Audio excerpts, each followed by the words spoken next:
I was waiting for the rest of the team to come in and around me, and you'll find in this story when our homicide lieutenant gets into detail about what happened. It's fascinating, but one of the keys here is teamwork and collaboration. So we're going to celebrate that as we talk about this victim.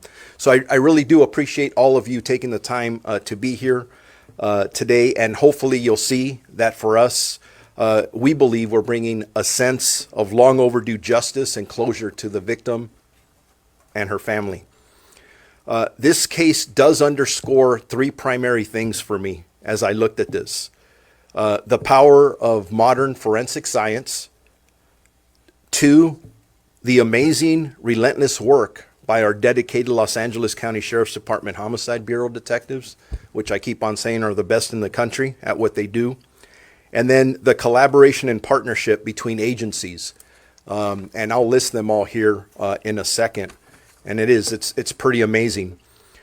This case, which started with what seemed like a routine investigation, ultimately connected the murder of a young woman to her killer.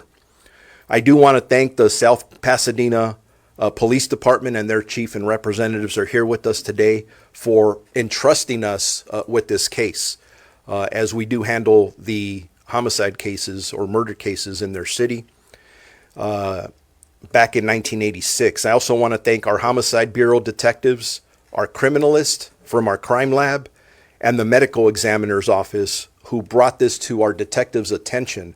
And you'll, again, hear this as we roll out the facts of this case. Together, the hard work and dedication of our justice partners brought what I believe justice to this case and this family, the family of Kathy Small, who's the victim that we're talking about. And amongst everything else we're talking about today, you always got to remember, when we're talking about something as significant as this, we're talking about a victim who lost her life and the family who will never forget that. And I know we never forget that, and that's what makes the teamwork here so amazing. So with that, I would like to bring up Homicide Lieutenant Patty Thomas, who is going to provide the details of the investigation. And then we'll have a series of different speakers. And then obviously we will all be available, including myself, for any questions regarding this case. So with that, Lieutenant Thomas, please come on up. Thank you, sir. And thank you, everybody who's here today. I'm going to go back to 1986. On February 22nd, at about 7 o'clock in the morning, South Pasadena Police Department received a call for service of a woman lying in the street in the 800 block of Bank Street. When officers arrived, they located the woman lying unresponsive in the middle of the street. She was wearing a nightgown and appeared to have suffered several stab wounds throughout her body. She was pronounced dead at the scene. She had no identification and was listed as Jane Doe number 17. Detectives from the Los Angeles County Sheriff's Department Homicide Bureau were notified, responded, and began their investigation. Homicide detectives worked throughout the night and day to process the scene, collect evidence, and canvass the area for potential witnesses. On February 23, 1986, an autopsy was conducted on the woman's remains. The medical examiner indicated she died from multiple stab wounds and strangulation.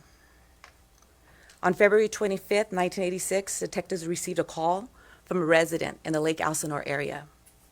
He reached out to detectives after reading a story in the newspaper about a female killed in South Pasadena and was concerned the victim could have been his roommate. Later that day, at the Los Angeles County Department of Medical Examiner's office, he identified the victim as Kathy Small, a white 90-year-old woman.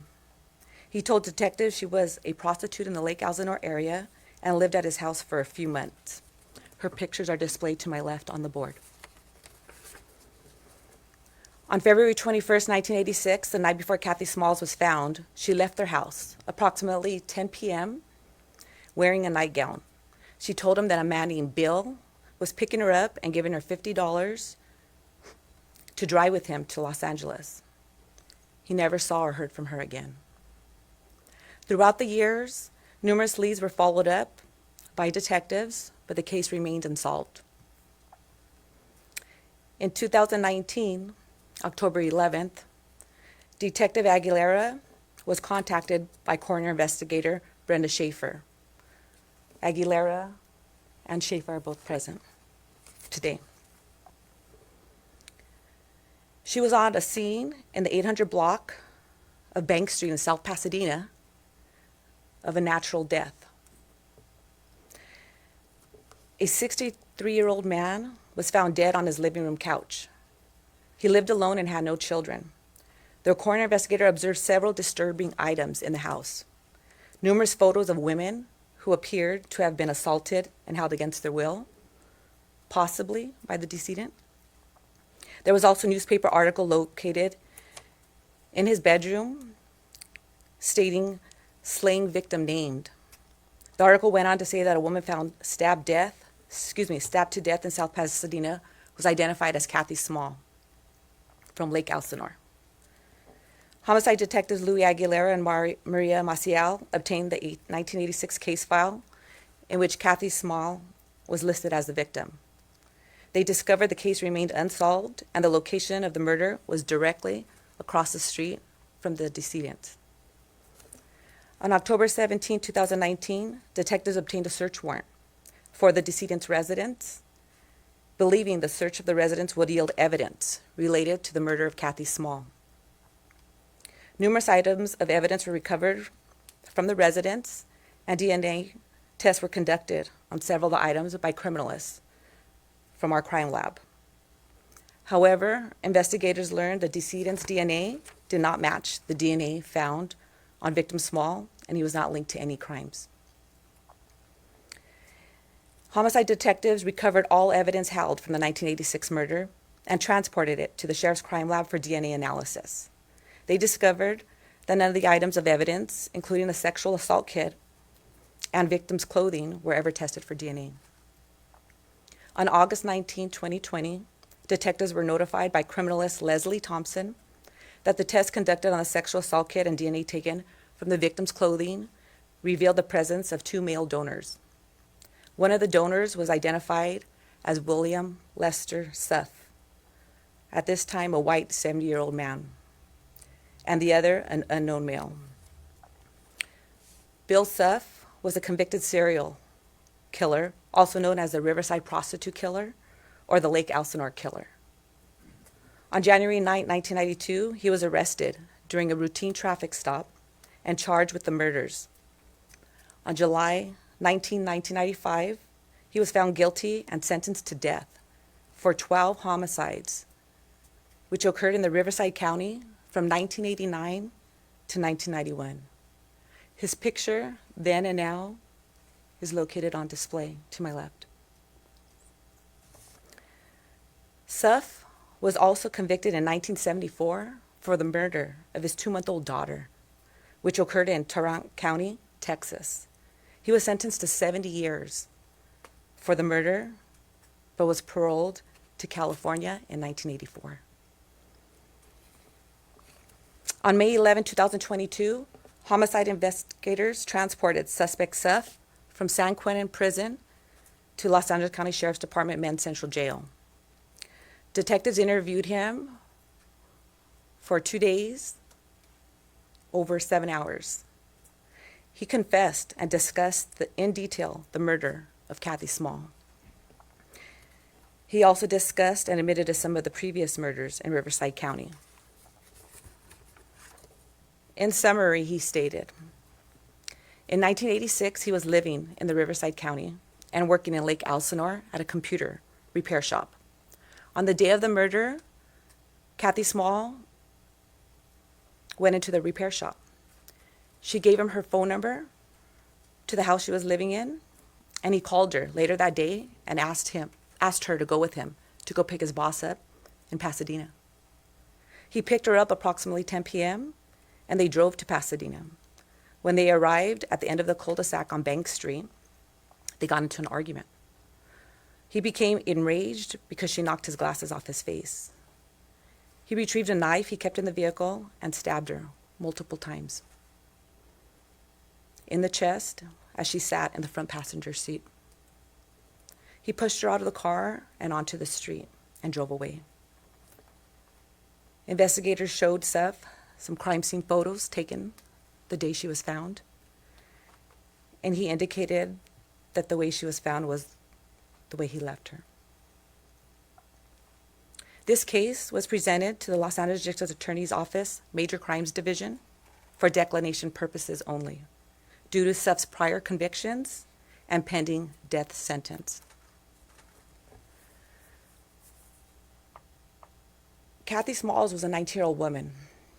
She had 2 small children at the time of her death.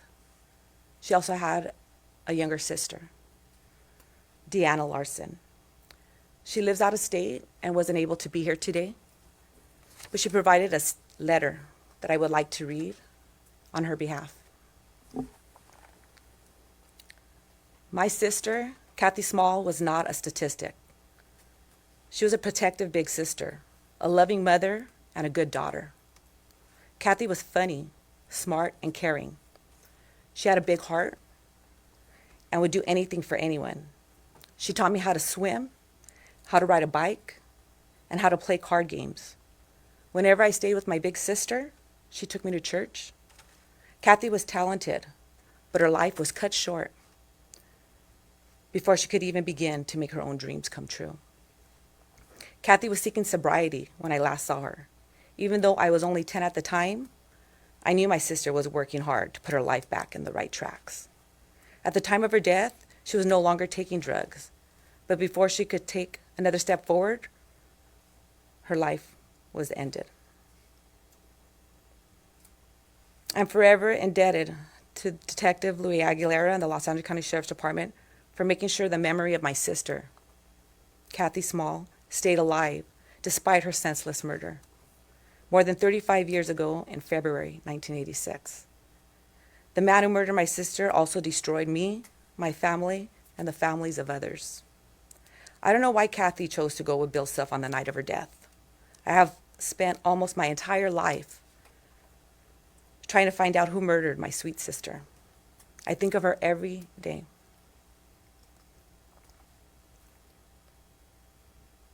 Only because of Detective Aguilera's persistence, diligence, and with the support of the Los Angeles County Sheriff's Department and others, do I now have the answers to my sister's murder. Bill Self admitted to the murder of my sister. He confessed thanks to detectives. I'm deeply grateful. I will always miss my sister, Kathy. Nothing will bring her back.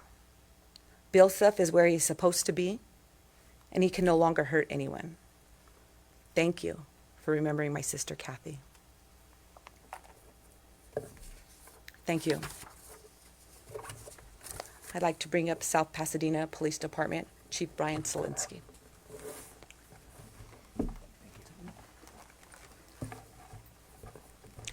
Good morning.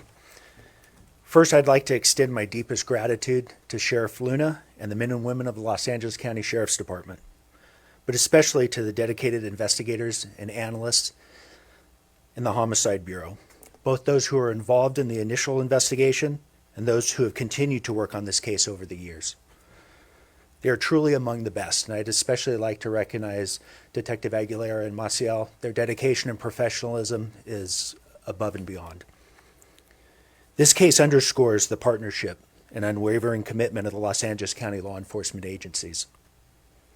And I hope that today's announcement brings some measure of closure for the friends and family of Kathy Small.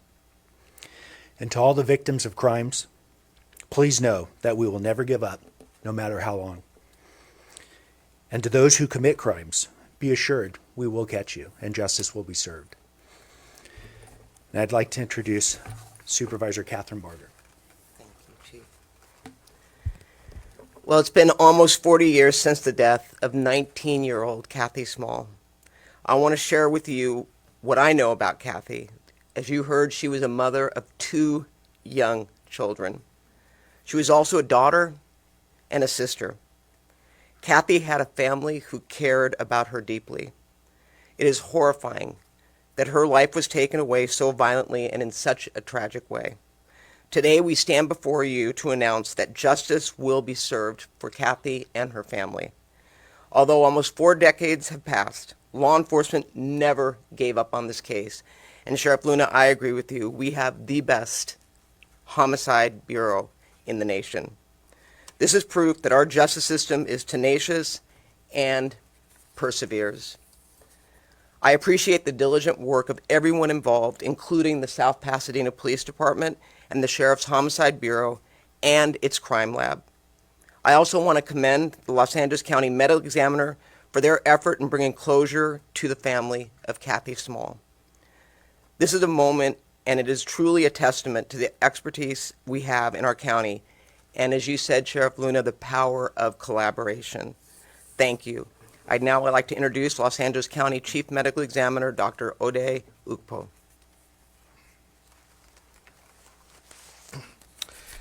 Thank you for being here today. This is really a tremendous story about collaboration, so I want to express my gratitude for the great county team that we have here, including the Sheriff's Department, also South Pasadena.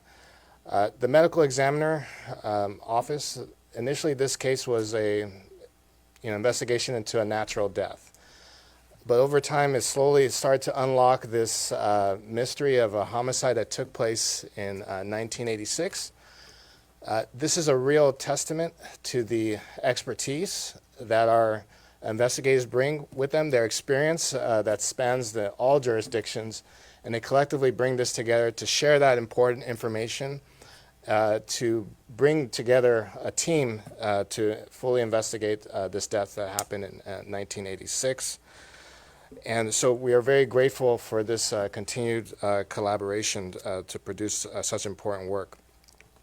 The work that we do at the Medical Examiner's Office, we provide that information. We provide that information independently, but we work in tandem with law enforcement. And this partnership has had a great history and culminating in the work that we are seeing here today. I'd like to especially thank Brenda Schaefer, investigator, who really went above and beyond to help bring this case together. To start off as just a natural death, but with her efforts, her perseverance, looking through our records of paper, tons of paper, going all the way back to 1986 to find this critical information and link that, put that information together. So a credit to her. We're indebted to her service to the county. That's appreciated, and highlights how the individual work of our department can come together with others and bring together closure for the family. As has been mentioned, we don't forget these people.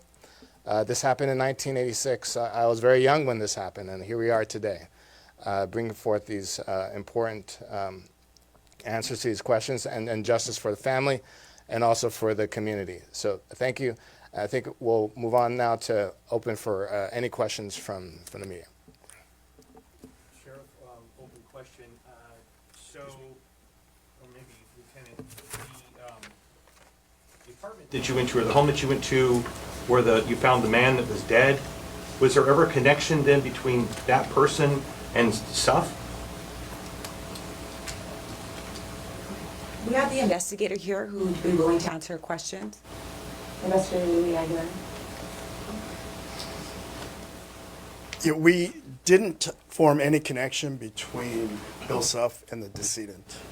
It was just happenstance that Brenda Schaefer found that newspaper article, which was a concern to us. Other items that she found in the house were a concern to us. So when we responded, we initially thought he was our suspect. And then once we recovered all the evidence that had not been tested, provided that to our crime lab, and our criminalist, Leslie Thompson, who's sitting here in the front row. Once she tested it, we compared the decedent's DNA to the DNA we recovered from or retrieved from the evidence. We found out he was not our suspect. And then months later is when it was uploaded into CODIS, and we found out that Bill Suff was a match for that DNA. And I know a lot of times, especially going this far back in the 80s, like that DNA was fairly new. Right. Can you talk about how well preserved the evidence was from back then? Is that something that, I mean, did you barely get it, or did you have plenty of evidence to work with? We didn't have a lot, but there was enough evidence to work with, and it was well taken care of throughout the years. Thank you, sir. Any other questions? I'll keep going. You know me. Actually, for Supervisor Barter, you've talking about this teamwork and all these great efforts.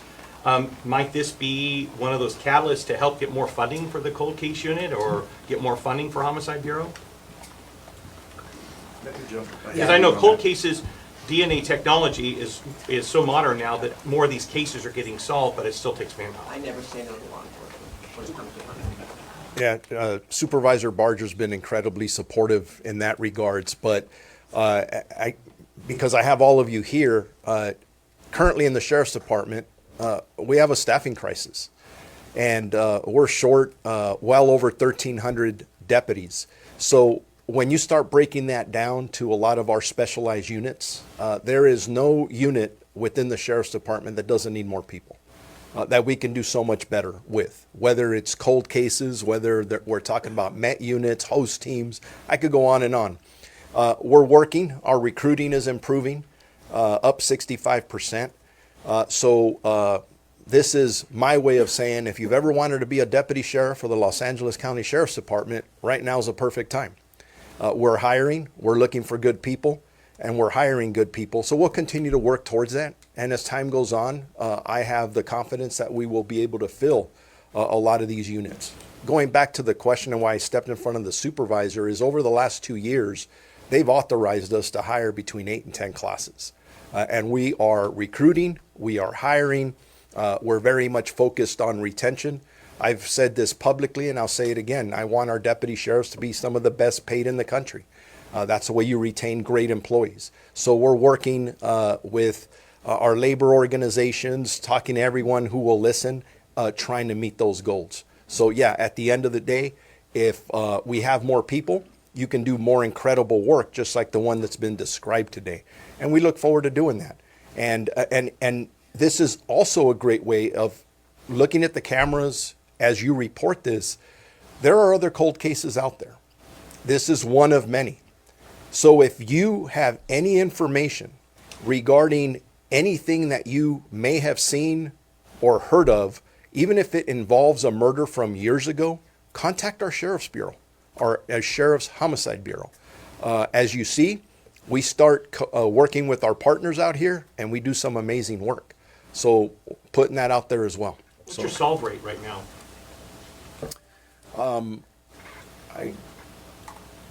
Joe, our solve rate? Right around 55%. It's about, 55%. It's gone down a little bit. But again, the goal is I'd like to be at 100%. Sure. And a lot of that has to do with the significant challenges that we have with some of our murders, with people coming forward willing to talk about some of these challenges. So, all right, I don't see any other questions. The phone call when you called the victim's family, what was that like? Was that you that made that call? The phone call to the victim's family? I actually went to Arizona and spoke with her and let her know. She had an idea that he was a possible suspect, but obviously it was never confirmed. She was grateful. She was sad, of course, because just a few years prior to us taking over the investigation, her mother passed away. So she didn't get to realize or come to the realization that we actually solved the case, but she was very grateful. Sister? Sister, Dina. All right, thank you guys for all coming and joining us to tell this story. Again, amazing collaboration and partnership with everybody involved here, not just law enforcement, but our partners at the coroner's office and then within our forensics detail. So anyways, you guys have a good day. Thank you very much.